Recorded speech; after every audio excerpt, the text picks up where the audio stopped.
Hi everyone, my name is Shazia Khan, and the unit we'll be doing today for the assignment discussion is the curriculum design unit, unit 6, and it's this assignment discussion session. So we've done the three learning outcomes, and now this is the final session for you to prepare the assignment. Okay, so before I go into the assignment discussion session and showing you where the assignment is and what it looks like and the module spec, firstly, I want to go through the recap, giving you a recap of what we've done in the three learning outcomes. So the first learning outcome we've done is to understand the approaches to curriculum design and development, and that's learning outcome 1. In this learning outcome, we looked at 1.1, which was to analyse the purpose of curriculum design and development. So we looked at some key points within that, things like alignment with educational goals. We looked at the relevance and currency of that. We looked at meeting diverse needs, which is really important when it comes to any sort of curriculum design, to make sure you are implementing inclusivity and making sure you are meeting the needs of the learners. We then went on to look at supporting teaching, effective teaching. So looking at what teaching methods and strategies should be used in to make sure the teaching is effective. We looked at promoting critical thinking and problem solving. We looked at assessment and evaluation. We then went on to look at 1.2, which was to evaluate approaches and models of curriculum design and development used. And this was all in learning outcome 1. We looked at Tyler's rationale linear model, which looked at the strengths and weaknesses. We looked at the TABA, which is teaching as a designer model. And we looked at the strengths and weaknesses of that. We also looked at the spiral curriculum in regards to that and looked at strengths and weaknesses of that.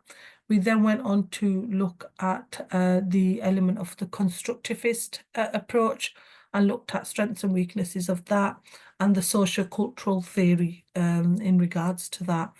We also looked at Wiggins and McTighe's backward design and the problem-based learning, PBL, and the strengths and weakness of each of them.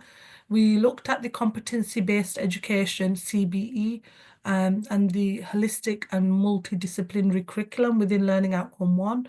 We also looked at 1.3, which was to explain the importance of learner feedback when developing curriculum, and we looked at tailoring to individuals' needs, assessment and progress monitoring. We looked at enhancing engagement, aligning with learning outcomes, addressing challenges, which is really important, inclusivity and diversity, and evaluating teaching methods. We looked at 1.4, which was to analyse how to manage risks when developing curriculum, and we looked at how you'd identify potential risks, establishing a risk management team, prioritising risks, developing a risk management plan, and regular monitoring and reviewing. We looked at resource allocation and a contingency plan. We looked at quality assurance and evaluation, and we looked at legal and ethical considerations. We also took into account adaptability and flexibility and looked at professional development. We then went on to look at 1.5 of learning outcome 1, and that was look at evaluating methodologies used to monitor and evaluate curriculum. And we looked at things like standardized testing and assessment, and we looked at the strengths and weakness of that. We also looked at formative assessments and summative evaluation and referred to elements of strengths and weaknesses of them. We then went on to look at curriculum management and observations and walkthroughs and why they were so important within making sure that we are aligning with the curriculum. We looked at student service and feedback and self-assessment and reflection and why that was so important. We also looked at peer review and collaboration and longitudinal studies and research and why that was important, what the strengths and weaknesses of that was. We then went on to look at external review and accreditation with regards to learning outcome 1 and what the strengths and weaknesses of them were. We then went on to learning outcome 2. And learning outcome 2 was looking at being able to develop a curriculum. And we looked at elements of identifying 2.1, which was the learning objectives and outcomes required for curriculum design. So we looked at the key steps to identify curriculum design. So things like understanding the purpose of the curriculum. So making sure we understand what the element is, why there's a need for that and why it needs to be done. We looked at conducting a needs assessment. We also looked at defining specific learning objectives, taking into account the SMART objectives. We looked at aligning with educational standards and why that's so important, because it needs to align with educational standards. We also considered Bloom's taxonomy and based on the objectives. We then looked at incorporating assessments and evaluation methods and ensuring progression and sequencing. We looked at considering diverse learning styles, fostering critical thinking and problem solving, and reviewing and refining. We then went on to document and communicate learning objectives. So clearly documenting the learning objectives and outcomes in the curriculum, documentation, syllabus, or course material. We looked at continuous improvement, and we looked at elements of 2.2 of learning outcome 2, which was to develop a curriculum for an education and training program. We looked at the program's goals and objectives. So clearly articulating what the specific learning objectives of the training program are. We looked at conducting a needs assessment, selecting content and the topics, creating a curriculum framework to develop an outline of a framework, including like the sequence of the modules, units, the duration, any prerequisites. We also looked at designing learning and activities and assessments, so what assessments would be used. We then went on to look at ensuring alignment with learning outcomes and considering any pedagogical approaches and selecting resources and material, because that's really important. We looked at planning for assessment and feedback, incorporating technology, outlining a schedule and a timeline, making sure that, we are meeting the deadlines and the assessment dates and making sure that the timeline is realistic. We looked at developing instructor resources and piloting the curriculum, so reviewing and revising it. We looked at the document, the curriculum and implementation evaluation. We then went on to look at 2.3, which was plan assessment approaches to meet the learning outcomes of curriculum following the necessary guidelines. So we looked at the planning assessment approaches to meet learning outcome and why that's so important within curriculum design. So we looked at review learning outcomes. We looked at selecting appropriate assessment methods. So this could be things like written assessments, performance assessments, observations, presentation, self-assessment, online assessments, formative assessments, summative assessments. We looked at aligning assessments with the learning outcomes, making sure that there is the specific learning outcomes in place, and making sure we diversify assessment types, so incorporating a variety of different assessments. Design clear assessment criteria. We looked at addressing inclusivity and accessibility. We looked at considering timing and scheduling and providing adequate resources. We looked at how to prevent any sort of elements of plagiarism and cheating. We looked at training for instructors. We also looked at monitoring and adjusting as needed and looking at ethical assessment practices. Then we went on to learning outcome, in learning outcome 2.4, producing resources to support the curriculum. Here we looked at identifying the resource needs, compiling existing resources. We also looked at creating a resource list and writing the content. We looked at designing visual materials, designing multimedia resources, and ensuring accessibility to all anyone from any diverse group of learners, including any with disabilities or anything. We then went to review and edit. We looked at utilising educational resources, OER, including practical examples and case studies. We looked at providing practice exercises and creating like an element of creating a learning management system where it has a resource repository. We looked at considering copyright and licensing, well, that's so important. And we looked at elements of testing the resources and creating, making sure that we are catering for all learners. So in the final learning outcome, which is learning outcome 3, we looked at being able to review a curriculum. We looked at elements of what is a curriculum review and why it's so important in regards to curriculum design. We also looked at 3.1 within learning outcome 3 and looked at evaluating the achievement of the learning outcomes of an education and training curriculum. We looked at the step-to-step guide on evaluating the achievement of learning outcomes. We looked at defining the learning outcomes firstly, then we looked at selecting the assessment method, so it could be quizzes, it could be assignments, exams, projects. Then we looked at collecting data and analysing that data. We then went on to comparing the data to the learning outcomes and making sure that, students have met or exceeded or maybe fallen back or, fallen short of the learning outcomes. We went on then to identify strengths and weaknesses. So how well someone has performed, what are there, if there's any improvements to be made, what are the weaknesses. We then went on to determining causes of performance.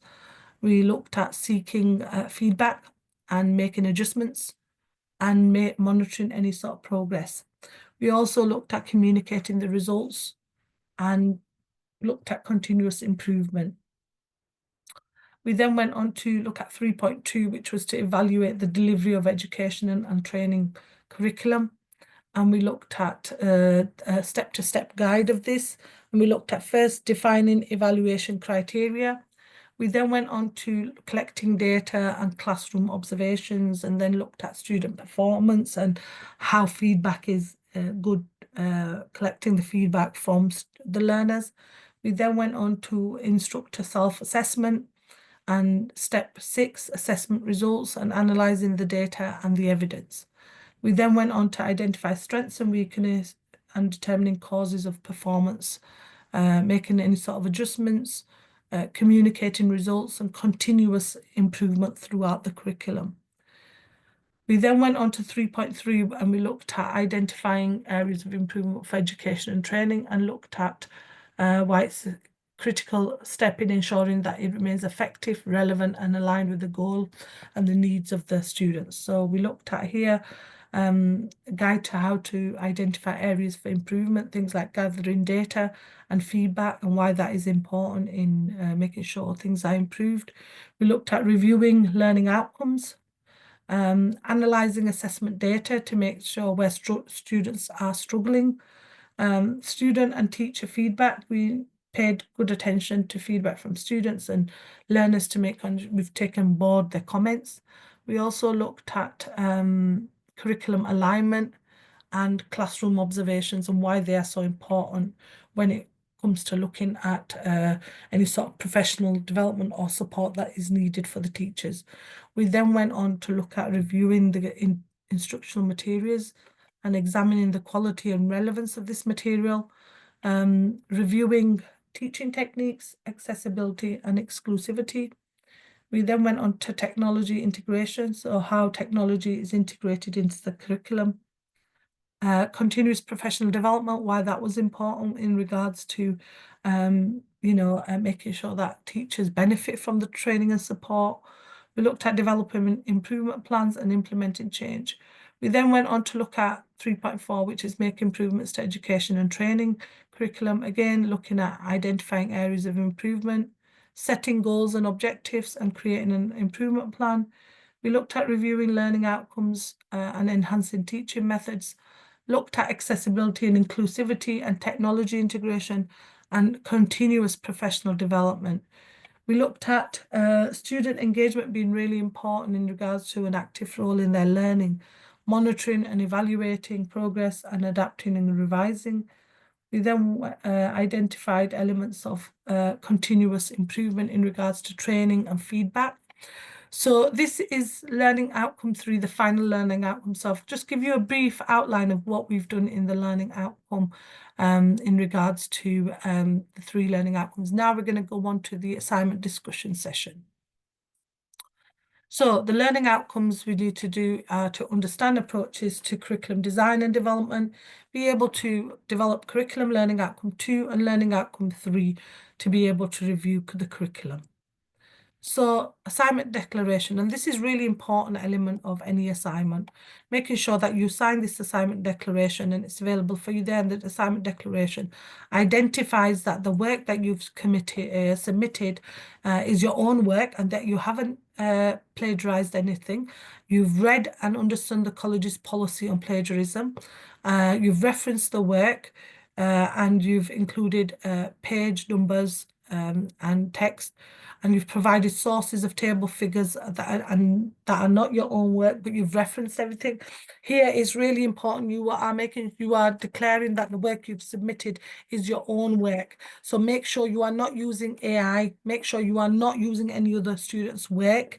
And I'll reiterate this to you all the time throughout the discussion sessions, that you are signing a declaration to say that, you know, if you have not plagiarized and you've read the college's policy and that you have followed the academic process, and you know, make sure that any work is not copied or colluded and that you haven't used AI. So you are declaring that and you are signing that. So this declaration is that the work is original and it's your work. So you need to make sure you are referring to this and making sure that the work that you submit is your own work and no one else's work. And when it comes to taking things out of a book, make sure you reference all your work.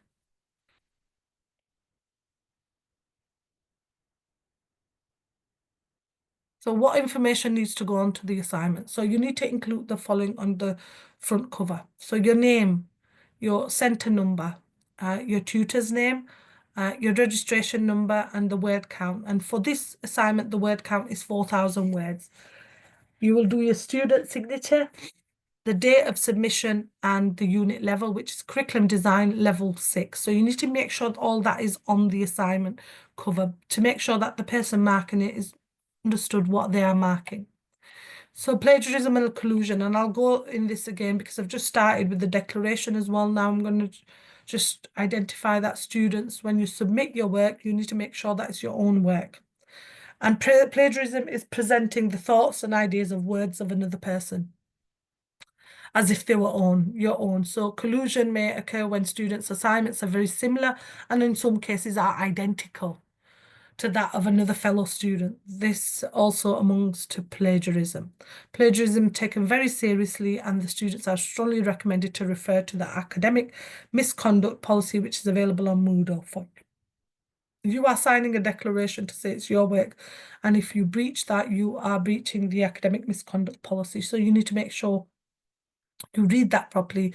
You do not use AI. If you use AI, it needs to be below 20% tolerance, and make sure you are paraphrasing work if you have to. And if you are taking something out of a book, make sure you are referencing it because it's not your work, it's someone else's work. Okay, so you need to make sure you are referencing everything. Start of the assignment, you need a table of contents. Your font size needs to be 12 and 1.5 line spacing. And it needs to be in Microsoft Word format, not Google, okay? So if you don't have Microsoft Word format, you can just download it from this. It's free. It's https www.wps.com. So download that. Your work cannot be in Google. It needs to be in Microsoft Word format. And if you don't have that, download that link. It's there for you. You can download it for free, okay? Page numbers need to be inserted. So when you do a contents page, it identifies where your work is, okay? You need to have page numbers included in that. You need to do an introduction at the start, a very basic introduction, maybe 3 or 4 lines, just to identify that the work you're doing is this and you are doing it around this area and this is what you intend to do, okay? Just a basic introduction around the work. Make sure you are putting all the assessment criteria in the headings. Make sure, and we'll go through that throughout so you have a better idea, and I'll make sure you understand that. If you have any questions, please ask as well. So general information. So the taught part of the unit is delivered at UK Varsity Online. Number of texts related to this will be found on the VLE, which is Moodle. Handouts, any additional reading, any sort of additional sessions you've had, any relevant information is available on Moodle for you, which is the VLE, virtual learning environment, and you can access all your course material, all your recordings, all your additional reading to do on Moodle. So please go onto Moodle for any sort of additional reading, additional resources, and if you want to listen to the recordings again, they all will be available on Moodle for you. So study skills is really important, and it's used and developed throughout any sort of assignments you do. Things like critical thinking. Critical thinking is really important. Planning, organizing, and time management are really important, making sure that you are prioritizing your work and making sure that you are doing everything on a timely manner. Researching, gathering information, note-taking, and summarizing. Again, research is important. Making sure you are answering what the question is asking you, read it. Analysis, written skills, academic skills, including referencing. And the referencing system we use is the Harvard system of referencing, which we'll go through more later. Application of IT skills and reflection. So starting off with your assignment, it's a scenario, okay? And I'll show you the brief, how it looks on Moodle towards the end. So you are teaching in a large educational organization and you have been given responsibility for the production of curriculum design within your area of specialism. You will need to carry out some initial research for the scene setting. So you have 3 tasks in this assignment. So the first task is you need to produce a report, and it covers AC 1.1, 1.2, 1.3, 1.4, and 1.5. And this is all of learning outcome 1. The instructions for the task 1 is to prepare a report to be presented to the senior management team. You must include the following in your report. So there's 5 parts to that.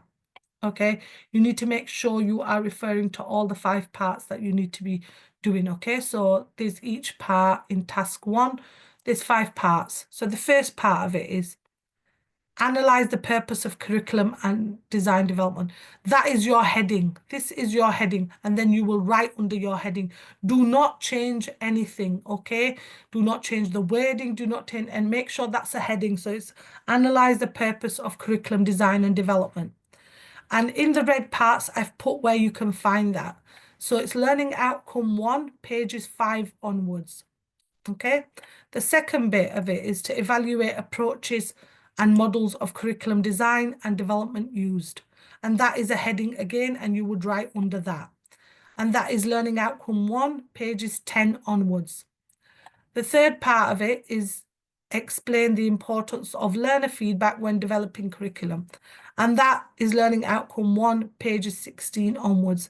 As I'm highlighting these are your headings. They can't be changed, and you write under them. And then the ones in red is where you would find the answers or the information you need. And then the fourth part of task 1 is to analyze how to manage risks when developing curriculum. And that is learning outcome 1, pages 21 onwards. The third part of it, sorry, the fifth part is to evaluate methodologies used to monitor curriculum, evaluate the curriculum. And that's learning outcome 1, pages 28 onwards. So for task 1, you have 5 parts to do. Each part has its own separate thing with where you find the information. Make sure you use each part as a heading and write under each part. So there's 5 parts to that. And in red is where you would find the information. So it's a report format, and for all them 5 parts, you need to do 2,000 words, excluding any diagrams, any appendices, any references. So 2,000 words. So I would suggest for each one, you would minimize what words you would do, maybe 400 words for each part. So because there's 5 parts, maybe do 400 words for each part for task 1. Okay. Now moving on to task 2. Task 2 is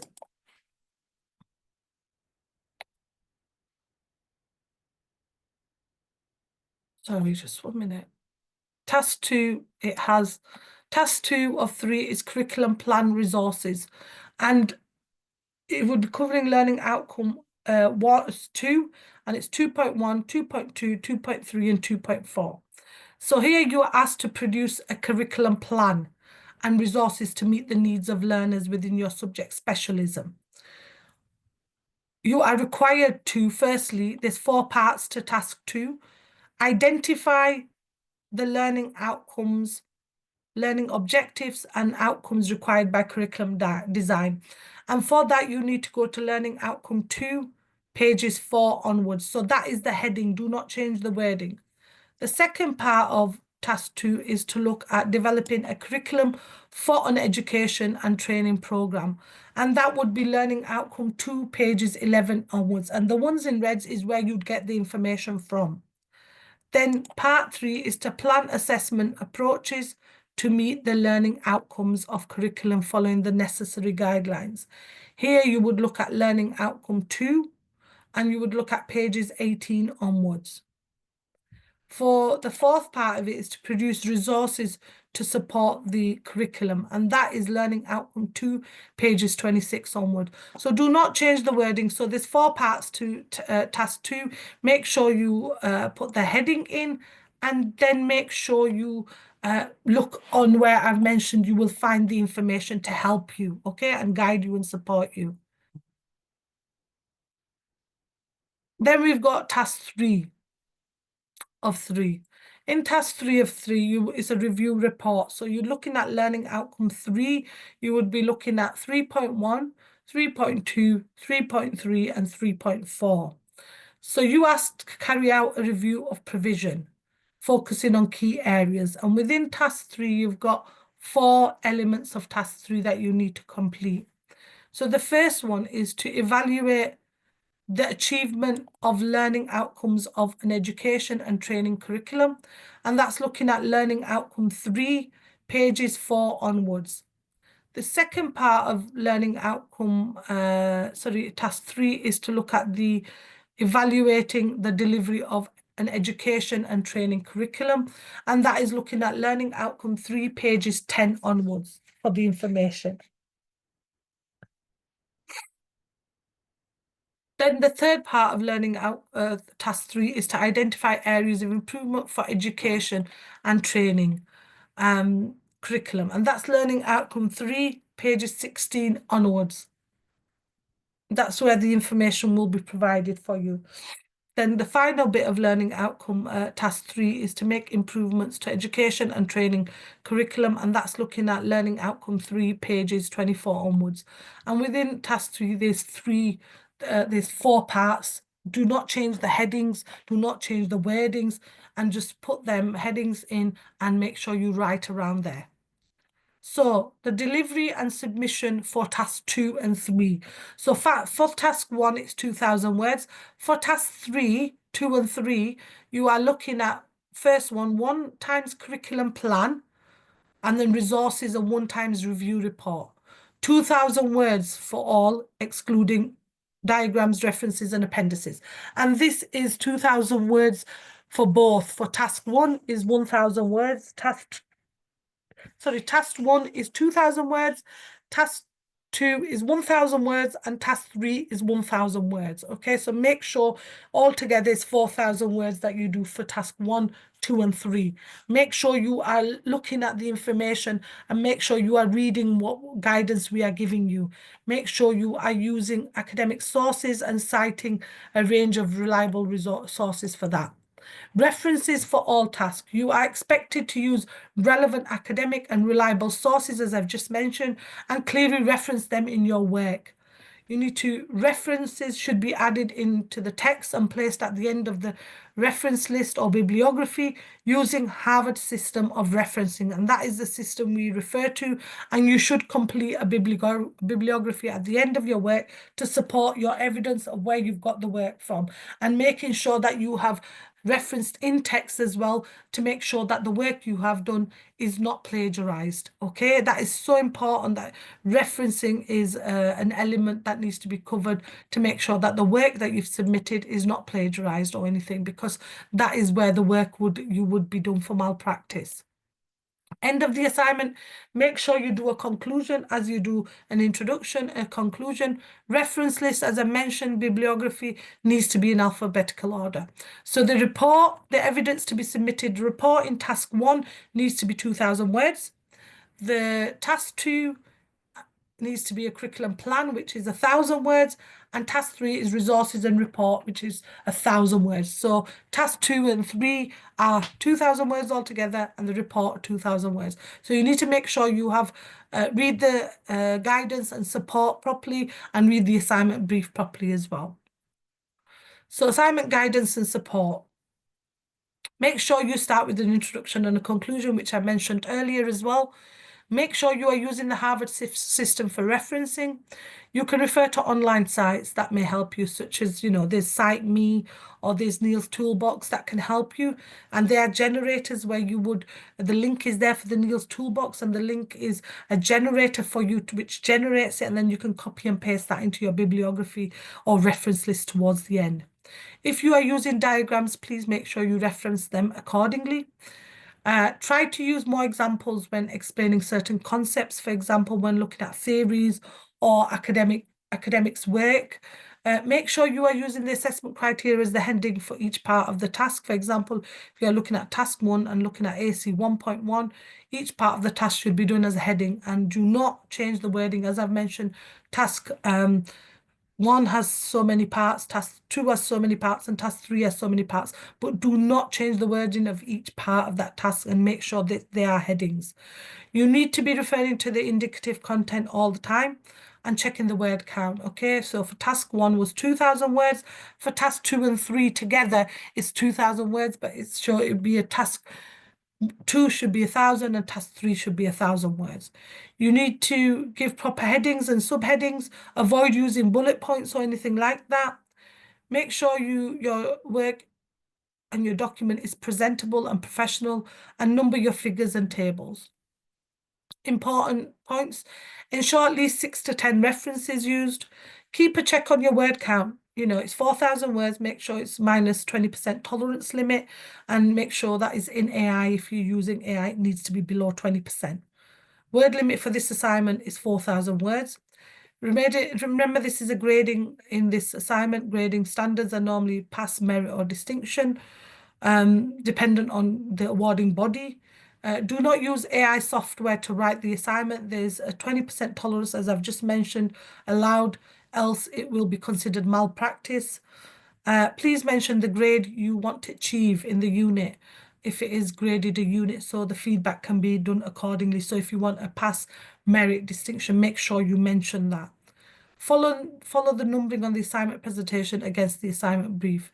Make sure you are answering the question as it is, not answering anything extra, because you will go over the word count. Useful tips: read the task carefully, and that's what I mentioned. Keep reading what the task's asking you. Focus on the task and the command verbs. Make sure you are looking at them. The command verb broadly as guidance. Command verbs, you can cover the task by writing explain, define, describe, which is 100 to 125 words. Assess, examine, clarify, analyze, 175 to 225 words. Compare, contrast, critically evaluate, 250 to 300 words. Make sure, again, Harvard referencing is the system that is used by UK Varsity for all assignments. Make sure your referencing needs to be Harvard system, so the author, the date, the style. For example, Slack, Johnston, Brandon Jones, 2011 in text, and then in the reference towards the end, it will come as shown. Minimum of 6 references, books, journals, articles, website have to be included in the bibliography, as we mentioned, 6 to 10. Give proper headings and subheadings. Do not use bullet points. Make your document look presentable and professional. Word limits for this one, and it's just mentioned 3,000, but it is 4,000 for this one with 10% tolerance. So make sure it's 4,000 for this assignment. and make sure it is 10% tolerance. Do not go over the word count too much. Plagiarism on tolerance, similarity, again, I mentioned it must be under 20% for AI, so make sure you are sticking to that and make sure you avoid using AI and reference your work properly. Plenary, make sure you are not copying and pasting work, as again, I reiterate this so many times, it's plagiarism and would lead to academic misconduct. Make sure you reference all your sources. Make sure you check your spelling and grammar, and that's what I've realized when marking people's work, that grammar and spelling is an issue. So make sure you are checking that. Refer to ebooks and journals on Moodle for this unit and any sort of recordings that are on Moodle. If you are using UK Versity slides, then the reference will be as MDT 2022. In the bibliography, it should say Multidisciplinary Teams, Learning Outcome 1, slide number 2 to 10, UK Versity, published on 15th of January 2023. Any questions, kindly email learnerwork@ukvarsity.co.uk. Submission of the assignment must be done on learnerwork@ukvarsity.co.uk. The assignment submission is within 2 weeks of the completion of the unit and assignment discussion, which is already completed. So we've finished the assignment discussion slides. I just want to show you the assignment brief on Moodle so you've got a better idea of where you could find that assignment brief and how it looks. And what I've done is I've just taken everything out of the assignment brief, so you've got an idea of what it looks like when it comes on it, Moodle, okay? So just let me share that with you. So this assignment brief is on Moodle, okay? And this is how it looks. So for this unit, you will get a pass or a fail only. It looks at the unit aims and it looks at the learning outcomes with the assessment criteria listed next to each learning outcome. And then it's just gone on with the scenario, which I've mentioned to you, which I've gone through, and the tasks. So, you know, making sure you are referring to the tasks there, how many parts of the tasks. It tells you the delivery and submission of each task. So for task 1, it's 2,000 words. For task 2, it tells you at the end, task 2, you need to do 4 parts. Task 3, you need to do 4 parts. And for both task 2 and 3, it's 2,000 words. So it's 1,000 words each. So you can refer to that as well. Referencing is there and evidence to be submitted is there as well. And any sort of elements of what is expected, your Harvard referencing. So make sure you are referring to the curriculum design assignment brief on Moodle as well. And, you know, make sure you are referring to what is expected of you in the learning outcomes and the assessment criteria, what is expected. So the module spec is also Moodle. All the learning outcomes 1, 2, and 3 recorded sessions are on Moodle. And this assignment discussion session is recorded and also available on Moodle for you. You need to submit the assignment on learnerwork@ukvarsity.co.uk. And you need to also, if you have any questions around this unit, as we've finished this session now, if you have any questions, please email learnerwork@ukvarsity.co.uk. Thank you for attending today's session and good luck with getting on with the assignment. Thank you.